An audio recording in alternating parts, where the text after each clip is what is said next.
All right. Good morning, everyone. Happy Monday. Happy first break in the action from Fall Tour. My name is Brian Brinkman. I'm a producer here at Osiris Media.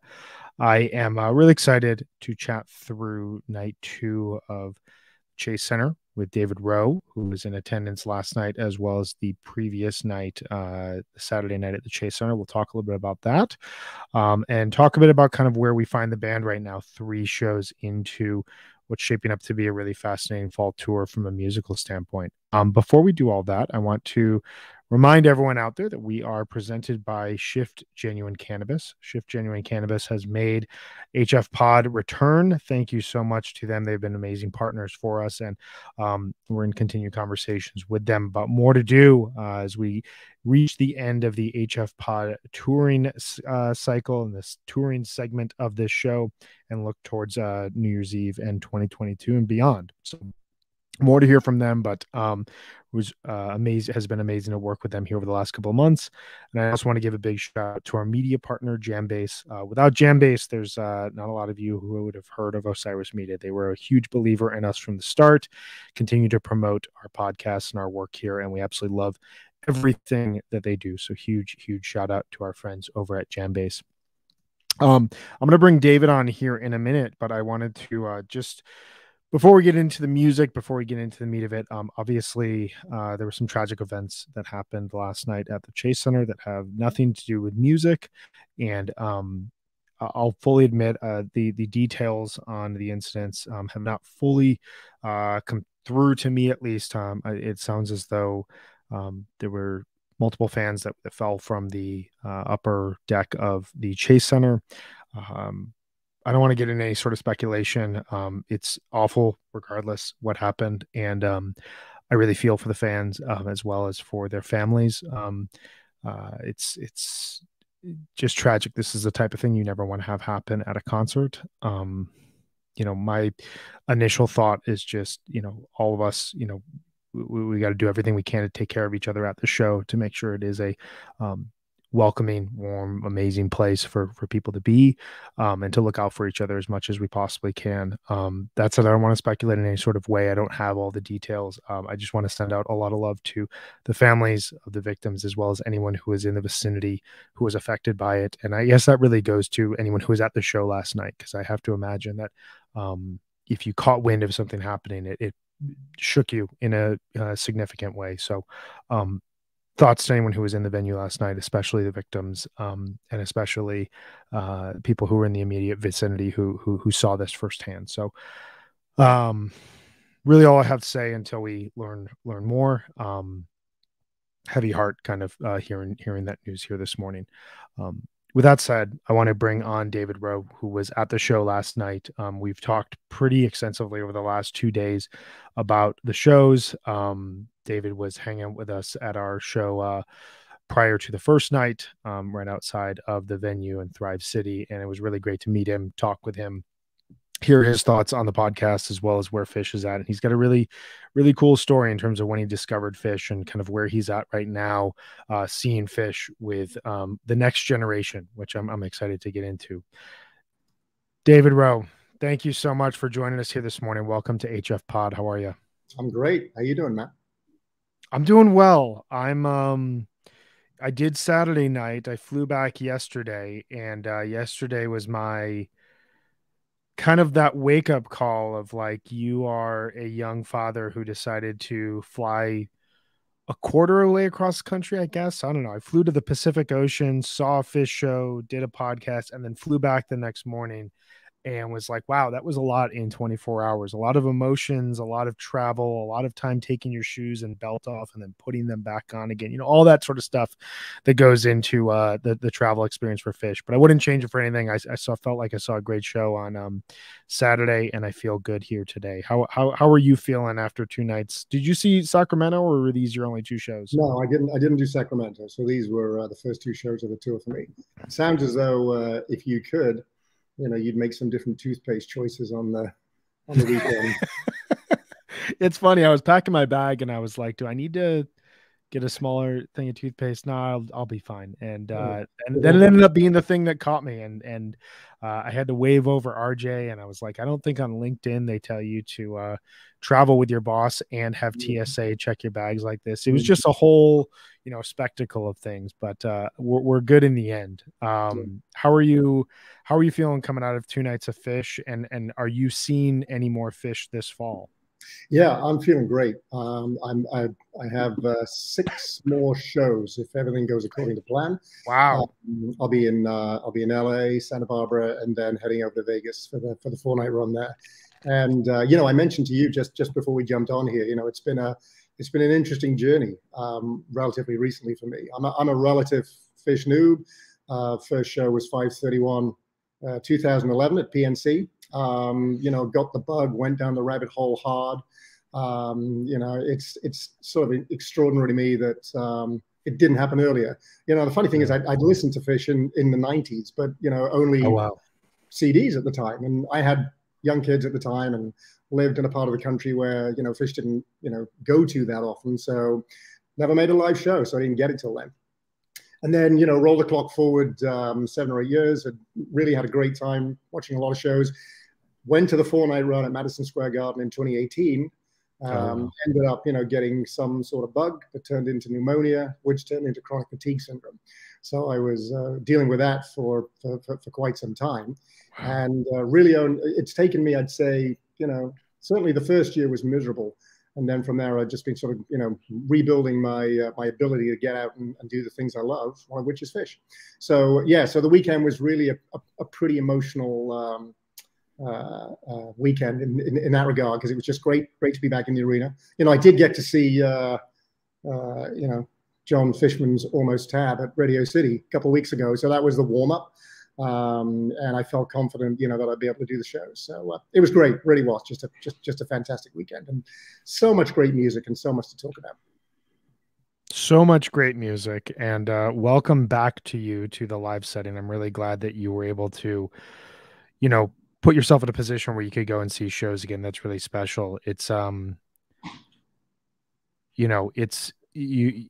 interesting because you caught an incredible run there in 2018, but it sounds like it sent you on a life standpoint down a very different path. But the fact that you're still back here, you're back here going to shows, is a testament, I think, probably to the music as well as to you as an individual, and being able to be in the setting for a show like this, especially Saturday. And we'll talk about Sunday here. Saturday, I walked out kind of walking 10, 12 feet above the ground in a lot of cases. It was amazing. But tell me kind of your first impressions of kind of the Chase Center and seeing the shows there. Kind of what were your main takeaways from the weekend before we get into kind of the details? Yeah, I mean, Chase Center, is a few people have commented, it's an incredible facility. Mm-hmm. Brand spanking new. They really have done it right. All the access and egress points are fantastic. No issues with that. Easy to get to the bathrooms, the bar, Yeah. restaurants. Easy to navigate around the place. The only thing, obviously, and you alluded to it, off the top of the show, is it did seem, because we were in the upper level on Saturday night, that it is a little steeper than some of the older arenas out there, and yeah, it definitely felt a little kind of treacherous, to be honest with you. But Interesting. that notwithstanding, fantastic venue. I mean, I'm based in the New York City area, so a lot of my shows Okay. are East Coast shows in older venues, MSGs, kind of like my home venue, and it's a very, very different vibe. But if anybody gets a chance, to go out and check out the Chase Center and see a show there, definitely do it. It's a great place. Fantastic sound also. We were in the upper deck on Saturday. We were on the floor on last night, and just incredible sound in both spots, and pretty good sightlines anywhere you are. Yeah, I agree with all that. I mean, I felt like wherever you went in the venue and wherever you were based, you had as many bathroom options as you could possibly ask for, as many food and drink options. And as a result, like I walked out during set break thinking I was going to walk into a line. I kind of walked out early in set break. I wanted to get some water, and I walked right up to the counter, and everywhere I looked, there were people everywhere, and there were Yeah. people getting food and getting drinks, but everyone was walking right up to get food and drinks. Nobody was waiting in line. It reminded me of the only other experience I've had like that was at the Telluride Bluegrass Festival, where my aside from the music and the setting, my biggest takeaway was like I waited in line a combined 10 minutes the entire weekend for food and bathrooms. Like it was amazing. And it felt very similar to that. The sound was incredible. The only shows I caught this summer prior to this were Dick's, and I love the sound of Dick's. It's this wide open space and the sound kind of bounces around the arena, but it usually takes the band and the sound a set to get everything right, Right. and to like make it work within the venue. From I thought Possum was like the perfect opener because it allows the band to know, is the sound working. There's quiet moments, there's loud moments, and all that in between.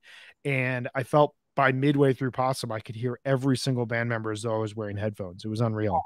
Yeah, no doubt about it. I mean, the music also, partly because of the way the band played, but it also had a punch to it, Yes. and just a real clarity that you often don't get, unless you're sort of right underneath the PA bins. And very, very impressed. Super place. The other thing I'd say about it is, this was my first West Coast set of shows, and it's definitely a different vibe, Totally. than East Coast, for sure. The crowd definitely was a little bit more mellow, super respectful crowd, very quiet. Not a lot of jibber jabber, which was great. Yeah. And also, there was room. There was room to sort of move. I mean, even on the floor last night, we were probably 15, 20 rows back, and plenty of room, very, very comfortable. Yeah, just can't say enough good things about the venue. Yeah, that vibe. The first West Coast shows I saw were LA back in 2018. And it reminded me walking into this venue. I took a picture from my seats when I got there, and I was probably about 20 minutes to showtime. We were past ticket time at this point in time. And I sent it out to two of my buddies on the East Coast who see a lot of MSG shows. And they were like, when is the band going on? There's nobody in the venue at this. Like it is such a slow build in there, and there's no stress. There's none of that intensity that you feel when you walk into MSG, where everyone kind of is like going to, an NBA finals game, it feels like, or a World Series game, or pick your sport like that. That it has that vibe when you walk into MSG. This is like going to a mid-May baseball game where everyone's kind of lackadaisical and everyone kind of just like takes their time getting in, and it adds something to the show that like you can't replicate back east, and there's definitely a very different East Coast West Coast vibe to seeing Phish. Yeah, no doubt. I mean, it is interesting. It did feel a little bit like the difference between seeing a regular season baseball game and seeing a playoff NBA game, to some extent. And you're right. I mean, you go to the Garden, everyone's just so amped up, so red. I mean, the anxiety is just super high to begin with. And it didn't feel that way. A couple of years ago, I went to the Pittsburgh show right before the Baker's Dozen, and similar vibe, a little bit, more of a Midwestern town, and, just a little bit more laid back, and, people were just a little bit more courteous, a little bit more space, room to move. So yeah, really enjoyed it. Awesome. Well, let's talk about the music. Let's briefly go through Saturday. I jumped on here yesterday and talked through it, so we don't have to go through every song, but tell me kind of your big highlights on Saturday and what your big thematic takeaway was from it. Yeah. So Saturday just absolutely blew me away. I mean, I think most people have learned not to have expectations, going into a Phish show. It's tough to do that. It really is. I mean, they had such a great run, during the summertime. Sacramento was a great way to kick this thing off. It was just a really unique show in many ways. Yeah. But they exceeded expectations. I mean, there's a couple of big themes that stuck out to me on Saturday. One was this notion of deconstructing the set lists. Trey has clearly, just said, I'm going to blow it up. I'm going to do something completely different. It's interesting because Benji and I were talking before the show, and he was telling a story of, back at Fare Thee Well, when he actually got into a conversation with him, and Trey was like, I know a thing or two about writing set lists, and that was sort of rattling around in my head, as, they drop a first set slave, Yeah. and an antelope, like together. Yeah. I kind of think of those two as interchangeable, Mm. an either or, not an and, so that was just awesome to get that. You know, I just think that, if you think about also one of the other themes for me was the intensity and the urgency. You all talked about it Yeah. on the live event on Saturday. This notion that summer fish is different from fall fish. Yeah. I mean, a little less urgent. It takes time to get everybody in the shed, get everybody settled down. So they really take the time sort of getting into the first set. They come out and they hit possum. It's like Derek Jeter hitting a leadoff home run in the Subway Sure. Series way back when. It was Yeah. just holy hell, what's going on here? Right. And they set a sort of a pace and an intensity and an urgency with Possum that they never backed off from the whole show. Yeah. I mean, they were just bang, we're here to play, we're excited, ready to go. The other big theme actually that you guys also talked about was this notion that fall is a little different from summer and that you get more of that arena rock sound. And that was exactly what I think they served up on Saturday. Just really big sort of anthemic, melodic ideas, from Trey. Totally. I mean, the Carini was ridiculous. Great way to close the night. But for me, I mean, the MoMA, don't sleep on the MoMA. I thought that was just incredible. When Mike hit that descending bass line, and they jumped on it, I mean, that's the way you want to close a high energy, intense show. So just thematically, I think the other thing which really hit me, a couple of things, is they're obviously super comfortable with the new toys, even more so summertime. I think totally. Trey was still navigating his way around the new rig and the new effects, and he seems to have, certainly on Saturday, he seemed to be really on point on what he was going to deploy, when he deployed it, and it was just like the perfect application all through the evening. So I was super impressed with that. They were fluid. I thought they were loose. They were playful. I mean, obviously Fishman has an awful lot to do with, the sort of the tone of any show. Totally. But Fishman just, screaming, I'm funky, over and over again. I mean, it's going to amp the band up, so they were super loose, super fluid. And there was a real confidence there, which you don't expect, second show of a tour, but man, they came out swinging. They really did. Yeah, I agree with all of what you said, and the last point you just made, like that almost shouldn't happen in the second show of a tour. Like that's the type of show that I would have expected if we compare this to East Coast or to the summer tour, excuse me. The Deer Creek show, the first night of Deer Creek, which has been praised widely by a lot of people, rightly so, amazing show. That is the second weekend of the tour. So they open up in Arkansas, they do Alabama, Alpharetta, Nashville, and then they come to Deer Creek. Familiar venue. We've played 5 or 6 shows thus far on this tour. What's going to happen? They come out with a ton of intensity. It really makes sense for a big show like that to happen then. I walked into Saturday night and you said it right. Try not to have expectations, but it's the hardest thing in the world not to, especially with how much time and energy we all spend listening to, not to mention discussing this band.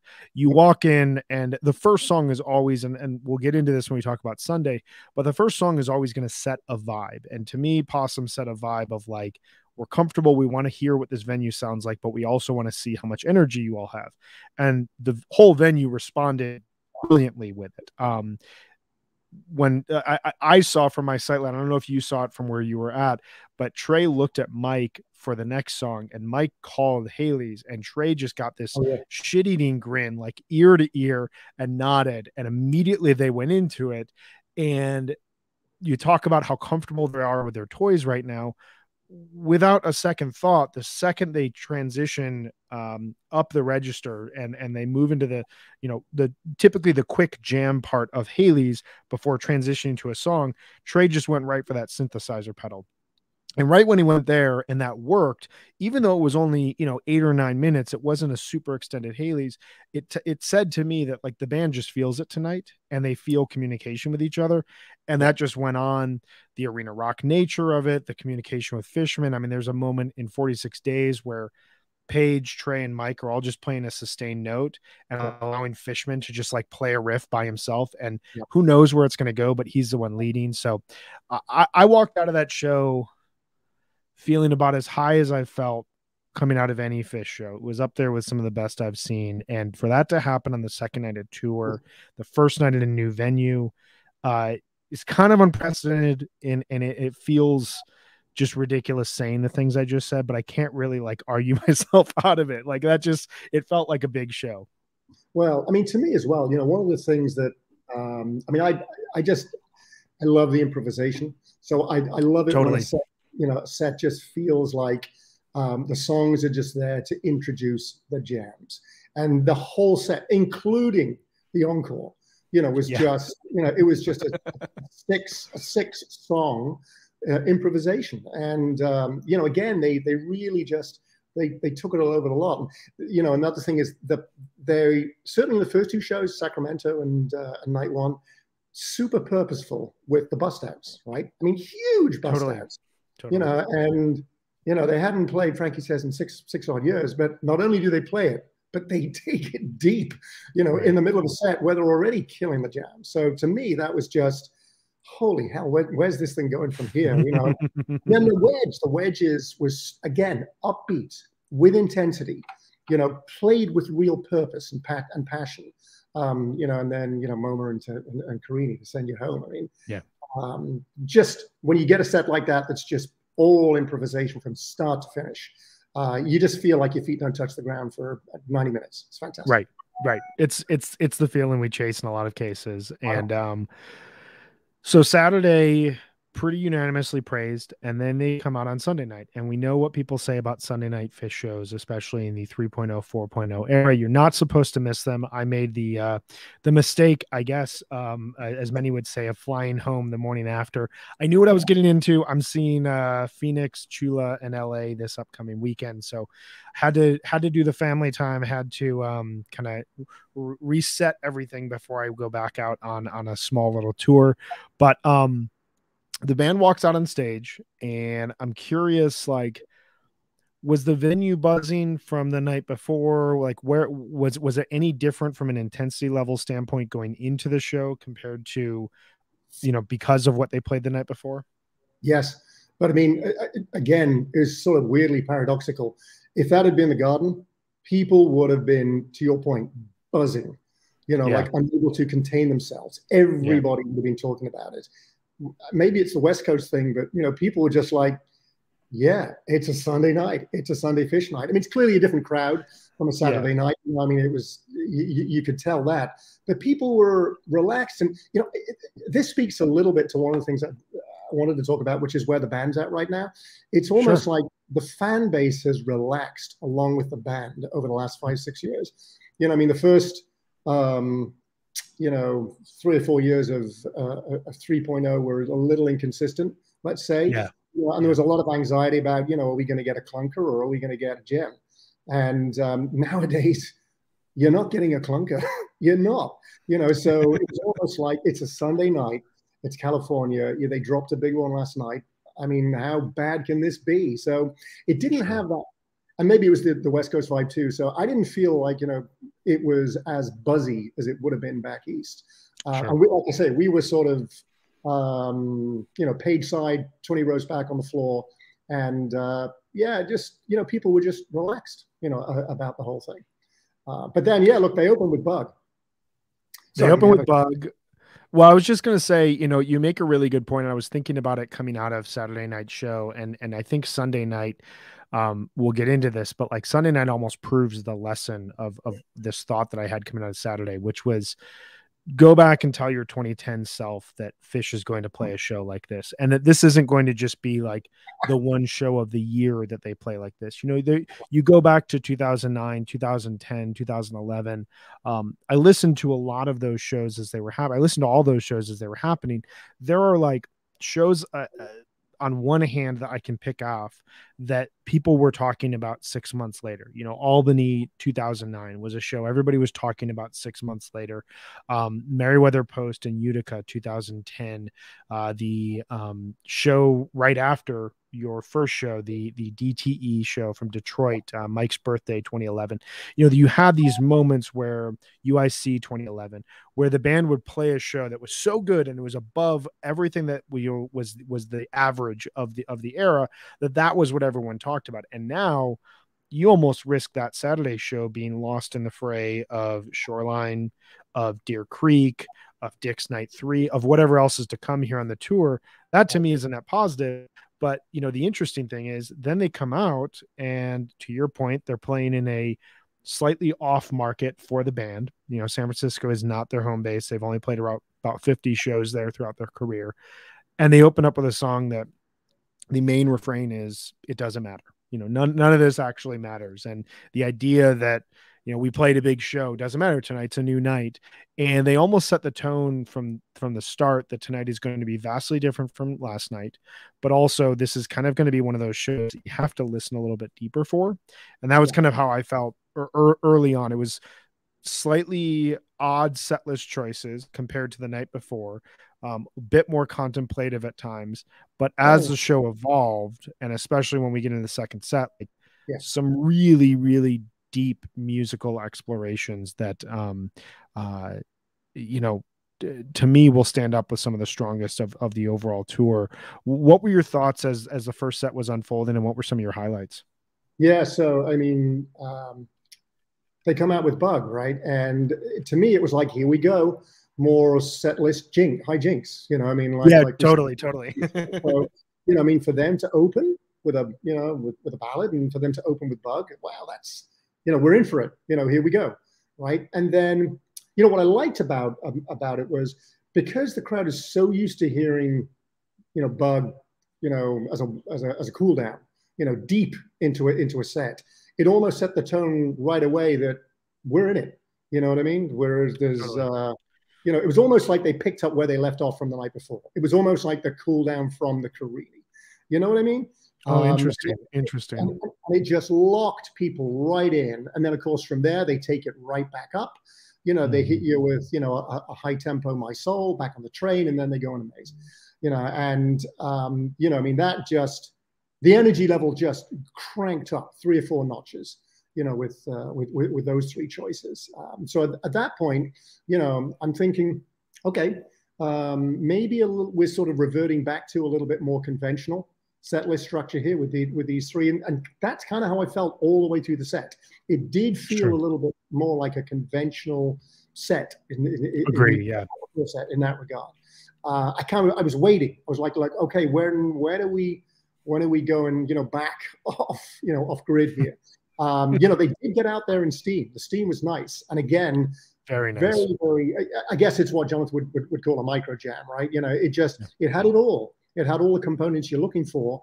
I just was looking for a little bit more at that point. And again, that's my fault for having expectations, right?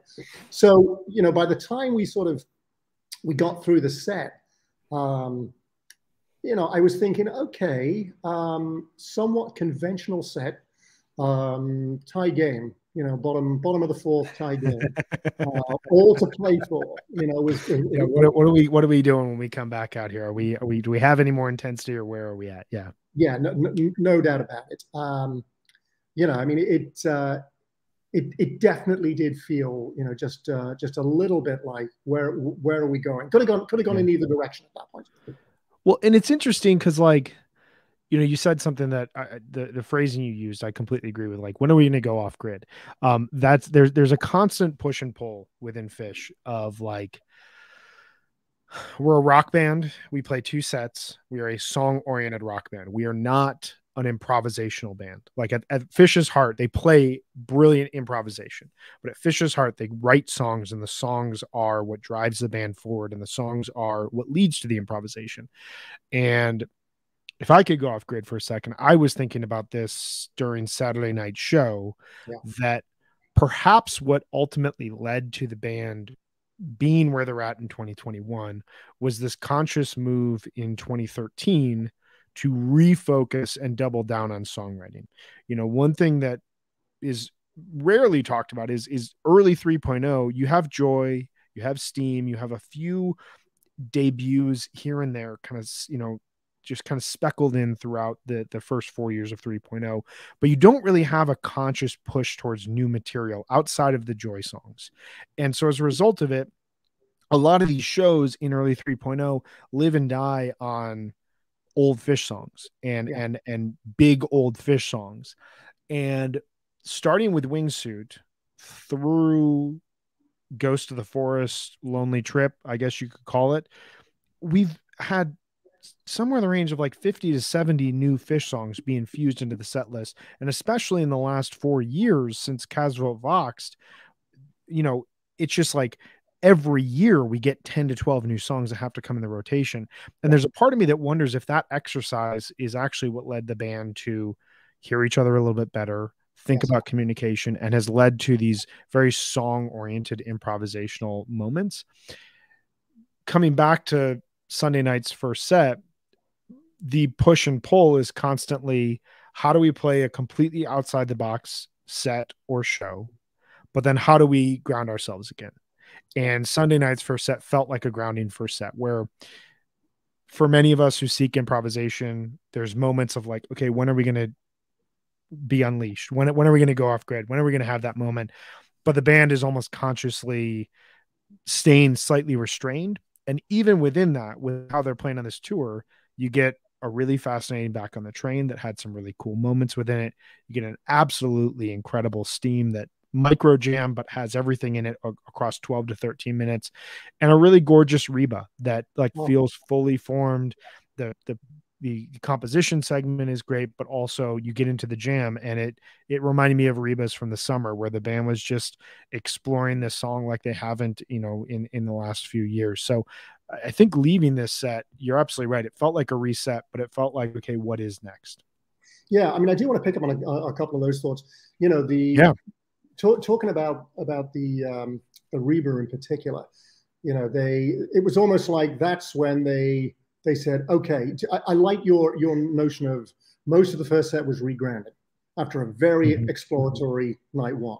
But then at that point, Trace and the band members have talked about this a lot. When they love to ground themselves in the heavily composed sections, and they say once they get through with the discipline of playing that way, it releases them again, to be able to, yes, walk into space, right? The Reba to me was certainly the best Reba I've heard live. Best one in I think in quite some time. And one of the reasons goes back to one of my big themes for Sunday night, which is this real sense of patience and dynamics, which sort of ran through the show, particularly the second set. But the Reba really sort of kicked that off for me. It was much more delicate, much more contemplative. They were in no hurry whatsoever to get to the crescendo. It hadn't been a particularly long first set, so they knew they had time on their side. And several times Trace started to build it up, and then he just backed it off. He took it back down again. And there was some just really, really, beautiful, beautiful sections. I mean, that, two chord progression, the jam section of Reba, it's my favorite section of Fish music, bar none. I love it. I love it. It's just my happy place. And to see them just really take their time with it and build it up, and then, sort of, close the set, in a heroic way was great. The other point, which was sort of interesting and touches on another theme I had, is this the notion of the band are probably communicating as well as they have in a decade, to my ears and my eyes, right? When I was watching Maze, right, of course, Page, plays a rager, but the other three guys, to me, were more laser locked onto him than I've ever seen them before. The three of them were just intently staring him down, waiting for his cues. And it didn't just feel like it was, okay, when's the drop coming? It really felt like, we're really with you, Paige. You know what I mean? This is so damn fun. They were all in it together and just so excited to see sort of what he was doing and where he went with it. And again, those sort of themes of patience, dynamics, contemplative interplay, that deep connection. It just perfectly set up the second set. Well, that's a great segue that you just did there, and I agree. Maze tends to be a song like that. It's just built around tension and release. So if the band delivers that song right, delivers Reba right, it lends itself to we're going to hear each other when we're playing stuff that we're just making up as we go along. Right. So they come out here for the second set, and I want to get my stats right here. I think that yep, this was the second version of Evolve, a song written off of Trey's Lonely Trip, one of my favorite debuts over the summer. I loved Nashville Night 2, and I loved how that song opened up Nashville Night 2. It set the tone, and that led to one of my favorite second sets of the overall summer. When they opened up here, I had a moment of pause because I was like, personally speaking, I love this song from the couch, and I think you may I'd be curious to hear your thoughts when it started. Um, from the couch, it seemed like a yin and yang type of show to Saturday night, in Yeah. the sense that Saturday is all about energy, all about Yeah. intensity. Yeah. Sunday is a little bit more contemplative, and I wondered in the moment, okay, is this too contemplative? Like, are they? Is this going to sound better on tape than it will be in the venue? I think we know that ultimately the set turned out to be a masterpiece from a musical standpoint. But what were your thoughts when they opened up with Evolve? And did you agree or disagree? Or kind of where were you at? So I totally agree with you about it. It really felt like a turning point in the night. And I think you can look at it a couple of different ways. And this is what to begin with, I was a little bit like, there's no way, given what's transpired, over the last five sets of music, that they're not going to do something big. So we were expecting Sure. something huge, right? And again, that sense of there was a sense of calm in the crowd that like we trust you guys. Just relax here, Which is obviously, part of the point of the song as well, which right, is great. It's kind of a great message. and again, I didn't catch it, but I did read it, after the show. Apparently Trey walks on stage, and looks at the guys and says, "Hey, you guys want to play Evolve? Fucking A, right?" So it was like you could tell that. Again, to me, about halfway through it, I realized this is a reflection of their confidence at this point, and the fact that they want to establish these newer songs, right? Because if they establish them now, they put them in that key spot, that's going to pay dividends down the road. They're going to get people Totally agree. comfortable with it. And then when they drop into a 15, 20-minute jam off it, as they've done, with No Man in No Man's Land, Everything's Right, Set Your Soul Free, Soul Planet, I mean, they've turned these songs that everybody was like, huh? To begin with, they turn them into these jam monsters that everybody craves now. So that sort of struck me halfway through. And it was just another reflection of their confidence. And you knew, I mean, I was with my buddies, Noah and Henry, and we turned to each other, when they were finished, and we said, "Okay, it's coming," and I had a feeling that one of the souls was coming, Yeah, so totally. it just felt like we would do one. So again, back in the day, there might have been a little bit of a raised eyebrow, when Sure. they moved into Set Your Soul Free, but not anymore. It's this sense of relaxation that everything's going to be fine, Right. and Right. Right. everything that had come before that in the show really started to pay off when we got into Set Your Soul Yeah. Free. Yeah, and that's a version. I mean, it's a song that I saw the Dick's Night 3 version. That version was, to me, it shared a lot in common with the Everything's Right from the previous night at Dick's Night 2. It was a peakless jam that wasn't based around like a wall of sound like you would have heard in the late 90s, but it was based around like how do we kind of communicate based on riffs that kind of bob and weave, and there doesn't need to be a peak in the jam. It's really just about us having a musical conversation. I thought the Chalktus Torture from earlier in the summer at Alpharetta, the first night of Alpharetta, was similar in this sense, where like you don't necessarily need the jam to build up to something that kind of capitalizes. It's more about what's happening within the jam. It's the journey, not the destination type of thing. And this Set Yes. Your Old Soul Free was right in that vein. Um, my initial thought as I was listening to it, I was watching it at home. I was watching in my living room, and I put my headphones on and had them linked up to the TV because my wife and kids were trying to sleep. And I was just like feeling the vibrations of that jam, and I was just like in my own personal zone listening to this. And it felt to me, I felt like if anyone was missing this summer, it was Mike at times. And I wonder if part of that is so much of Trey's new effects make him sound like he's a bassist, or he's playing the clavinet at times, or the synthesizers at times. And I wonder if Mike, has not totally known where to shine throughout the tour. Fishman's having this monumental tour. Trey is just having this great tour with these new sounds. Page reorganizes and reorganizes setup, and he and Trey are communicating in a way that they haven't in years. And this weekend felt like Mike really coming out in a lot of cases. And I felt like there were a lot of moments on Saturday where I heard him in ways I just hadn't all summer. And the Set Your Soul Free, to me, um, Mike had moments of, if not leading the jam, but at least like really showcasing his abilities within the jam. I got a lot of hints back to the kind of middle section of the MSG tweezer from 2019 Yeah. that has always sounded like a Brian Eno jam to me, where the Yeah. band just, they zone in on this just vibe, and they are playing with intentionality but deliberate simplicity. And I felt that in the Set Your Soul Free last night. It's one of my favorite jams of the year after just Yeah. two listens. And that is everything we've been talking about for the last 40 minutes. When are they going to go off grid? Like, that is the moment where they just, whatever they've been doing for the previous part of the show pays off in there. Yeah. No, it was to me, it was a perfectly constructed jam. They were, again, it really talks to, one of the themes for night two for me, much, to use your, much more contemplative, much more patient, and really confident.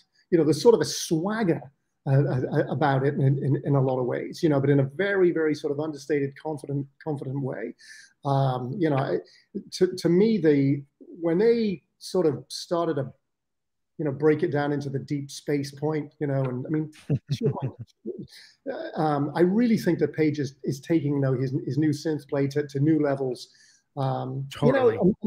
Another sort of, I think, 3.0 turning point, because I do agree with your point about the songwriting. That really sort of brought them back to the point where they had new material which inspired them. Another big turning point was Fare Thee Well, where Trey Totally. locked himself away in a room in New York with a guitar and amp tech and rebuilt his rig.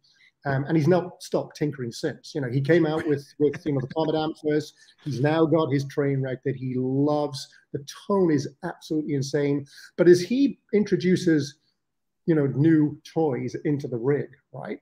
And as Page does the same thing with his synths, you can see them, like learning how to play them. And Right. and the key point here is they're getting inspired by it in the same way they were inspired by by more lyrical compositions. They're also totally inspired by these new sounds and these new directions that they can take it.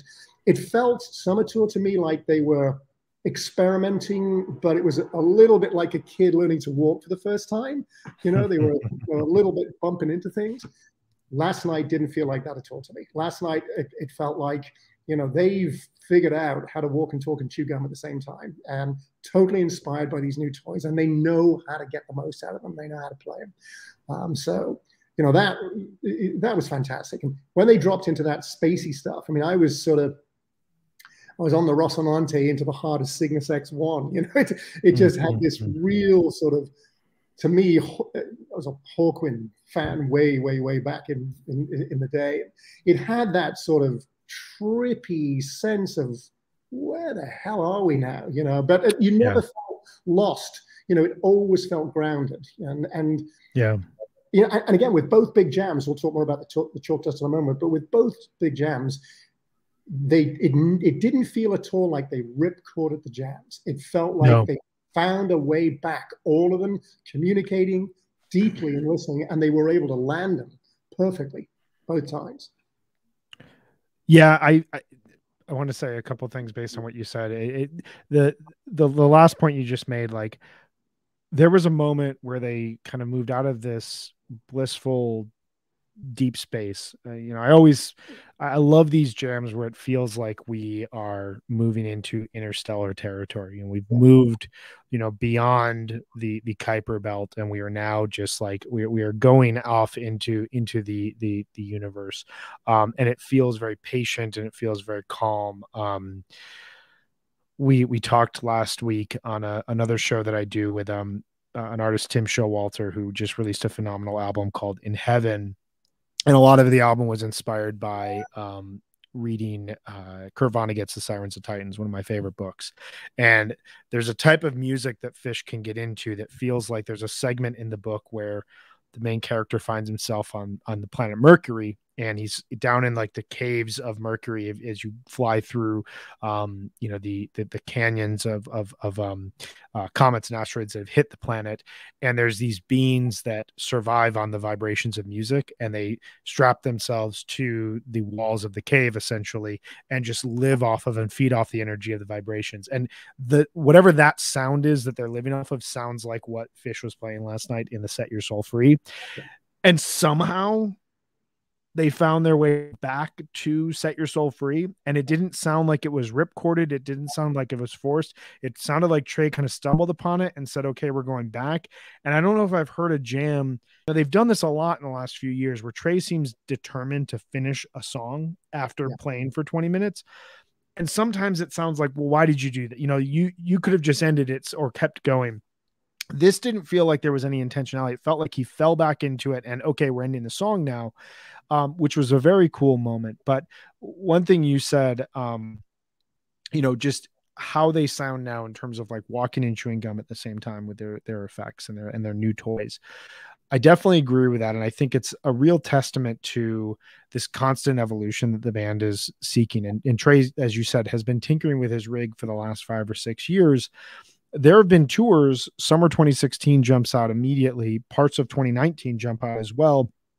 Parts of summer 2018 as well, where new equipment was introduced and it didn't fully click. And I think about like summer 2016, where Trey almost felt like determined to not be the leader at that point. He'd done it so much in 2015. Let's let the other guys step up. So he'd hide himself away behind the marimba lumina and turn everything into a rhythmic jam. And it didn't lead to a lot of really interesting places.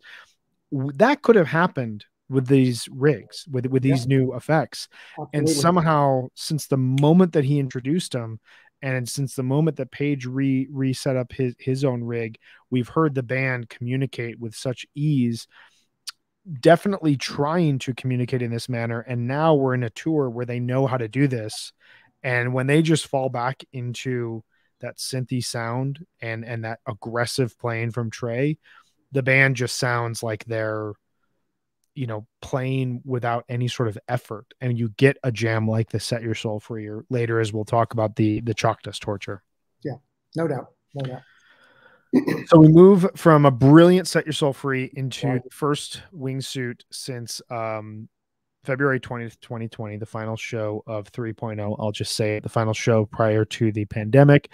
24 show gap. It is the longest gap in Wingsuit's history, aside from there was a 20 show gap on between 10/21/2018 and 6/18/2019. I love this song. I think that this is one of the most brilliant songs that they wrote around the Fuego time period. I think it's just kind of a new step forward from a songwriting standpoint. It sounds like Pink Floyd in some cases to me. It sounds like Yola Tango at times to me. I was really happy to hear it here. I think it's kind of one of those songs that serves as a proper breathing point in the middle of the second set. What say you? Yeah, look, I love it. I was at the Wingsuit show in Atlantic City when they debuted it, and to me back then it was breathtaking. That and Fuego were the standouts. Of that. I mean, Fuego as an album or show was a little hit and miss, but that was a hit. There's no doubt about it. And it suited the set and it suited the show last night perfectly. Super contemplative, incredible dynamic range in the song, and they made the most of it. And to me, when they went into the jam, it seemed a little more beautiful, honestly, than it normally does. The one thing I haven't talked about is the crowd in set two. um, you know, kind of like behaved the way you would want a crowd to behave. They were super amped at the high energy points, and they were super quiet, respectful, and locked in. And this was sort of an example of that. When they were playing Wingsuit, it was like, wow. I mean, everybody was just hanging on every note, and it really was it wasn't just a sort of a post big jam cool down. Sure. It really felt like part of the performance. It felt like a Yeah. natural next movement, if you like. Yeah. So really, really just to me, great placement. And that's going back to the point about setlist construction. It was almost like, again, Trey saying, I know a thing or two about setlist construction. Just had that, I'm pitching a masterpiece. Yeah. Well, and they have, he has such a way of like, he can call songs that just sound like such head scratchers. And everyone's just like, I don't know why we're playing this song right now. But then that alternative is when he calls a set like this, that if you wrote this down on paper and said to someone, this is going to be one of the strongest sets of the year before it was ever played, I think you would get a lot of pushback. Evolve, Set Your Soul Free, Wingsuit, Chalk Dust Torture. What are you talking about? Is this just like a down tempo set the whole time? And it really speaks to the magic of on paper versus in the ears, and then going back to the paper. And like when you hear a set like this constructed and then you see it on paper, it all makes sense, and it all feels like you said, like I'm pitching a masterpiece right here. I'm in the moment of, there is a vibe that I am feeling, that I'm pushing out to the crowd, that I'm getting back from the crowd, and it works in this setting. And yeah, there was a lot of feeling, a lot of emotion in the Wingsuit that Yes. added to the overall vibe of the show. It was, again, that contemplative vibe that is much different from Saturday night, but works in its own way, that, both at home, in 6 months from now, in your ears, in the venue, feels right. And then we fade into the oldest song of the set by far. Everything else here has been written post 2013. Wingsuit being the second oldest song of the set, which is really crazy to think about. Chalk Dust Torture. We take this very contemplative, thoughtful, kind of middle age, feeling to the show. And I say middle age with the utmost respect, as someone who is entering that period. It is way less boring than you think it would be in your 20s, and it is way more enjoyable to be in this state. But we go to Can I Live While I'm Young, and it's just like ridiculous rip roaring rock song that then turns itself into another incredible jam vehicle that matches a lot of the success that we've heard thus far this tour. Tell me your thoughts on the Chalk Dust Torture and on witnessing the first 4-song second set since June 2004. Yeah, I mean, I saw Scott Marks tweeted this morning. There's only been 18. There's only been 18 4-song. Special thing. A lot of people have been chasing it. Right. So I mean, I'll continue chasing it after flying home. Right. I get goosebumps just thinking about it. I really do. And, this is the point at the set where you go, okay, right. I mean, with that, Set Your Soul Free, everything else is gravy. I mean, totally. On any other night, they can play a fourth quarter, whatever they want. What are they going to do? Who cares? Yeah. Again, another big turning point in the show, right? I mean, do they sort of crank out, Chalk Dust, Sneakin' Sally, and Susie, right, and just let everybody bouncing, and then just send everybody happy into the night, or do they do something different? And we know what they did, right? I mean, to me it was very analogous to Deer Creek Night 1, when you get the blaze on, and then you get the symphony, and again, two very, very, very different jams with completely different musical vibes, right? You've had this big sort of interstellar, jam that went all over the lot, with Set Your Soul Free. So you're thinking, where are they going with Chalk Dust, right? And again, to me, Trey sang the lyrics, sang the vocal with more passion, more energy, clearly having fun. And again, one of those things about Where's the Bad Ann right now, they're having a ton of fun. Right. there's no doubt in my mind they had a ton of fun. So he was having a ton of fun with chalk dust. Everybody was bouncing. The place is going wild. Of course, can we live while we're young? Everyone's just totally into it, right? But then Fishman takes over, right? Right. And he locks into a groove, and Yeah. just like a train, like a steam train, just he kept the thing going. And again, the band, they're just listening to each other acutely. But again, what's really fascinating to me is this sense of patience, even though it's upbeat, even though it's heroic, even though it's it's your classic chalk dust for the first section of it, right? There's a patience to it. That they don't seem like they're in a hurry to get there. They don't seem like they're in a hurry to peak it, right? And sure enough, it just gradually builds, with momentum, and they bring the crowd up. And then, it wasn't just, I think of the golden age from, I can't remember which night it was at Vegas in 15, maybe, but it was a huge golden age, and it had two monster peaks. After the first peak, they brought it all the way down. They took it all the way back again, which in and of itself was sort of interesting, but they didn't do that here. They just kept building. Fishman just kept the train rolling down the tracks, just, kept it moving. And the crowd, just ate it up. From where we were, this intensity just kept building and building and building as you realized they're not going to pull the ripcord. This train isn't coming off the rails here. It's just going. It really, really just, it was fantastic the way they just kept the thing motoring, and they went all over the lot with the thing. It was really, really an impressive piece of music. Yeah, and I think, it speaks to the expectation standpoint that you were just touching on. Like, I got a similar feeling in the MoMA Dance when the MoMA Dance ended on Yeah, Saturday night, which capped off a 5-song set. And, to me, I'd gotten to a point where I was like, I don't think they're ever going to play a 4-song set again. I don't think they think about that stuff, but I also think that, like, they're just not going to be at a point where 55, 60 minutes into a set, they think, okay, that's enough.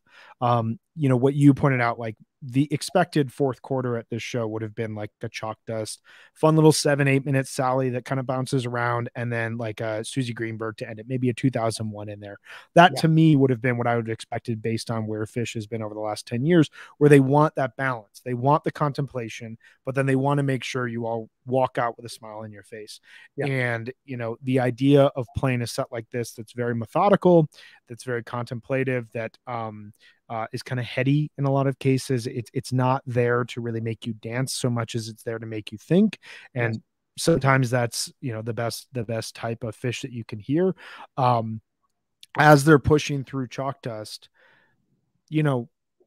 a cavern tacked onto this would have been fine, but that sense of purpose of, we've played this is our statement, we're going to walk off stage and we'll play whatever we're going to play for the encore, just strikes me as another step forward for Fish in this current evolution that they're on. And it touches into Fish history, but it also touches into kind of this musical goal of, how do we play a set that sounds like a pre-recorded album in a way, where the songs work in conjunction regardless what they are, and where the music, works in terms of a thematic purpose. So I definitely agree. I thought the ending to Chalk Dust Torture was phenomenal. I was listening to it this morning again, and at 19 minutes they move into this next peak, and I feel like that's the turning point of, this is where we're going to get a 4-song second set, because that was the eventual ending point. Go back into the chalk dust riff and it's over, and instead they found another portal to go through. Excuse the bad pun for anyone who was at Chase Center and knows that they are not sections you walk into, they are portals, which just added another dimension to all of this. But it felt like another way for them to move through, from a musical standpoint. And they walk off stage and they come on and they play, what do they play in the encore but everybody's favorite jam vehicle, Lawn Boy, which had a right, little bit of extra spice on it. And then a really cool, really grooving, really just out of left field Wolfman's Brother, having that be an encore pick and having that be a song that like sends you off in the night, knowing that it was extended. It was 14 minutes. The band was grooving. It felt like if there's a way to play a song that everyone's going to love, but then also play a song that's going to be extended in the way that everything else has, this is kind of the perfect pick for it. Yeah. Yeah. It's funny, you know, I think you talked about it yesterday on your recap of night one that, Yeah, you know, they sometimes don't seem as purposeful with the encore. You know, it's come totally. out, you know, play a song or two, and there's times where they do, where they come out and they'll you know, spell thank you or something, but that's rare. That's not standard operating procedure for the band. It feels a little bit like on these three shows so far this fall, they've again deconstructing the set list and saying, let's take a different view. Let's think about them differently. You know, I mean, let's drop a monster Carini, you know, and let's shorten up, you know, the second set a little bit. And I'll take a shorter 4-song second set like that last Totally. night every day of the week. If they're going to come back out and they're going to give me another 20 minutes of really deep music in the encore, it's almost like a 3-setter, you know, or two and a Totally. half, you know, to a certain extent. And again, you know, I mean, there was just, you know, they're not going through the motions. I mean, they're doing it because they want to be there and they want to serve up something different, something unique, and that's, you know, really going to make people think. So yeah, it was a fantastic way to, you know, to sort of close the evening, close the run, and it really felt just like an apt capper. You know, the other thing which I was reflecting this morning, and I did want to just also highlight is Kuroda's lights. If you know, Totally. the thing about Kuroda, right, is he was the guy that got it. He was the guy that, you know, was you know, able to, you know, think with these guys and understand where they were going with the music, right, and react in real time. Last night was the first time I really thought, is he leading them? You know, is he ahead of the band a little bit here? Is he inspiring them? You know, some of the moves, you know, with the rig, with the gantry, and some of the colors, it was, particularly in Set Your Soul Free and Chalk Dust, it was almost like, you know, he's ahead of the band here. He knows where they're going to go. So not only are the you know, the 4 guys playing the instruments, communicating better than they've ever played before. In my mind, I thought Kuroda is too. You know, and I mean, he's got all the toys. Every time he comes out, there's a new wrinkle. Every tour. But to me, it's more than just that. It's more than just new toys. You know, again, it's that he's got the new toys, but he knows how to play them. Totally. So, just again, another piece of the magic, I think, of the last 2 nights. It's a really good point. And I remember thinking that at the start of the tour, the first night in Arkansas, you know, the biggest takeaways I had 3 big takeaways. One was, oh my God, I'm so thankful that Phish is playing a live show right now. I cannot believe that this is happening. The second was, okay, even in spite of the kind of rustiness that would be expected and the kind of, you know, there was a bit of tension, it felt like, in terms of what direction do we go in. There were enough interesting and fascinating moments musically, the Disease, the Simple, the Runaway Jim, Weekapog later in the set, that I have confidence this tour is going to go into a really fascinating direction, which it would very quickly. But the final was, what in the world has Chris Kuroda done to his lighting rig? How did he take what was already the most insane lighting rig I've seen and turn it into something potentially better? I didn't know that this was possible. And the vantage point I had on Saturday night, the lights looked incredible. I had a really good view of like the mechanics of the lights. I have to say, and I'm going to have this experience at my next 3 shows where I will be head on. I was not head on at Dick's. I was not head on at the night of Chase I was at. I will be head on the next few nights, and I'm really excited for that vantage point, because watching on the webcast last night just reminded me all over again. Like, and I agree with you. I think that, like, where they're at communication wise and where they're at from a technology standpoint wise, it's all just working. And Yeah. it felt during Set Your Soul Free like he heard something Trey was doing and immediately turned those LED lights in on each other. Where if you're looking Yes, at it head on, it just absolutely. looks like you're falling into, you know, it looks like the light speed moment in Star Wars, where like Yes, we're going on a journey right now. And the absolutely. band just, they don't have that perspective that we do, but like they have to see something to be like, okay, we're all kind of working together here, and Yes, that's another fascinating aspect to this. yeah, that's exactly the moment I'm talking about. Yeah, When he did that, when he turned that, and again, that was the Cygnus X1 moment for me. It was yeah. just like, holy hell, and it was almost before they got there, and I mean, it was It was that's great. why we go to the shows, Brian. That's why we go to the shows, and yeah, so really really fascinating musically. A 2 night run in San Francisco. The band now goes to Eugene to play 2 shows in Oregon, and then they transition down to the Southwest. I will be seeing Phoenix, Chula Vista, and LA. If I'm able to make it work and go to Santa Barbara, I might be doing that. I don't think it's going to happen at this point in time, but we're going to see. You are doing LA, Santa Barbara, and Vegas. Is that correct? That's it. Yep. Awesome. Well, I'm hoping Yeah. to see you in LA. It was great to run into you in San Francisco. I really appreciate all the support, and this was amazing to talk with you through this. I greatly enjoyed this. Thank you so much for giving me an hour of time here today to talk through your thoughts on the last week. And this was awesome, David. Yeah, you're welcome. This was my pleasure. I mean, as you can tell, I love the band. I love to talk about it. It's great to be back talking about it. And It is. anytime, and I'll come. I'll come seek you out in LA, man. Absolutely. Absolutely. Let's do that. David, take care, get some rest, and we will talk here a little bit further down the road. Right on, man. All right. Take Take care. care. Bye. Thank you, everyone here, for hanging with us. That was a phenomenal conversation with David Rowe. Thank you so much for your time here. Loved diving into those shows. Um, Once again, I want to remind everyone we are sponsored here by Shift Genuine Cannabis. Please visit shiftcannabis.com for all your cannabis needs here in the state of Colorado. And we've got more to announce with Shift here coming in the next couple of months, and we're really excited about the partnership with them. Also, want to give a huge shout out to our media partner at Jambase. Love everything that they do. Love their support.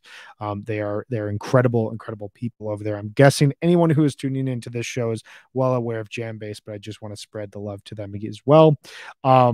Thanks everyone once again for listening here. Happy Monday. I'll just kind of briefly thoughts I had at the top of the show before we went live.